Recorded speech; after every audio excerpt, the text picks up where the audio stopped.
నల్లగొండ మండలం ముషంపల్లి గ్రామానికి సంబంధించినటువంటి ఐకేపీ కేంద్రాన్ని మరి పరిశీలించడం జరుగుతూ ఉన్నది. నిన్న కురిసినటువంటి అకాల వర్షానికి వరి ధాన్యం అంతా కూడా బాగా నీళ్ళల్లో నానిపోయిన పరిస్థితి ఉన్నది. రైతులందరూ చాలా గందరగోళ పరిస్థితిలో చాలా ఇబ్బంది పడుతున్న పరిస్థితి కనిపిస్తుంది.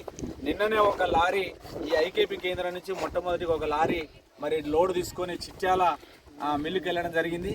ఆ మిల్లులో చాలా అన్యాయంగా ఒక్క లారీ 13 క్వింటాల ధాన్యాన్ని కట్ చేసిరంటే ఇంతకంటే అన్యాయం ఏం లేదు. మరి జిల్లా అధికారులు ఏం చేస్తున్నట్టు మాకు అర్థం కావడం లేదు. మేము ప్రతి గింజ కొంటామంటున్నారు, రైతులకు న్యాయం చేస్తామంటున్నారు, కానీ ఒక్క లారీ మీద 13 క్వింటాల ధాన్యం ఏ రకంగా మీరు కట్ చేశారు? దానికి ఎంత మ్యాక్చర్ వచ్చింది? ఇక్కడ మ్యాక్చర్ వచ్చినప్పుడు ఎత్తినప్పుడు ఏం రాశారు? వీళ్ళు ఇంత ఇచ్చిన తర్వాత అక్కడెందుకు కట్ చేశారు?